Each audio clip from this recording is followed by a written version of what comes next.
Okay.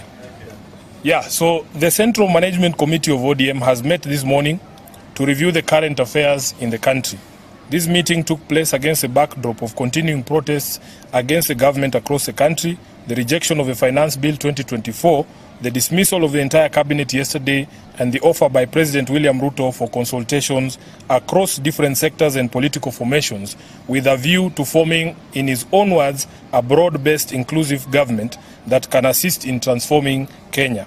We stand ready to support the country come up with measures that can restore lasting peace and stability and address the long-standing issues like unemployment, the unending search for justice and equality, fighting corruption, negative ethnicity in our national life, instilling a tradition for meritocracy in appointment to public office, and ending the unfair and punitive economic and taxation policies.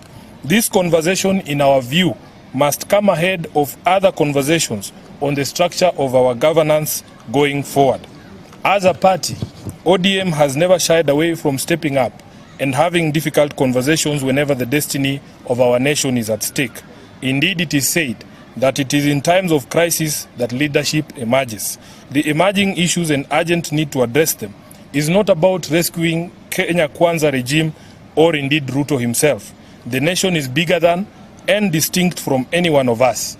We see this as a chance to rescue our nation and pull it back from the precipice. We therefore welcome these developments in the hope that they will mark the beginning of honest and earnest efforts to address the myriad issues expressed by disappointed and angry young people and a huge segment of the Kenyan population. As a party, we shall not fear to engage with the country, and when we do, we shall not do that in fear. We believe in fighting injustice and dictatorship in all their manifestations because we believe every single member of the country has a right to hold opinions, to express those opinions, and to be heard. This entire crisis was precipitated by a failure to listen to each other. It cannot be resolved by that same attitude. There is no table that ODM will not go to if the destiny of our nation is the main agenda. ODM will also not object to the presence of any other person or group of people on that table, no matter how outrageously different their view of the world is from ours. In order for us to have this important national conversation, we call on government to take certain immediate steps that we believe will create the necessary environment for those talks. Number one, the decision to fire his cabinet was a good start in our view, but the feeling across the country is that there still exists an atmosphere of fear that makes it impossible for people to speak freely.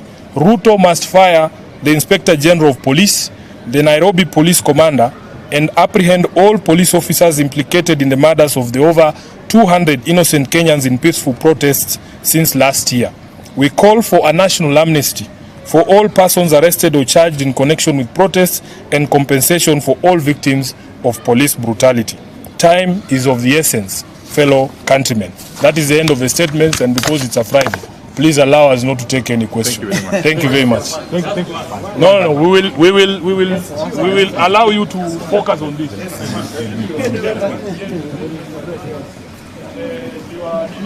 How much?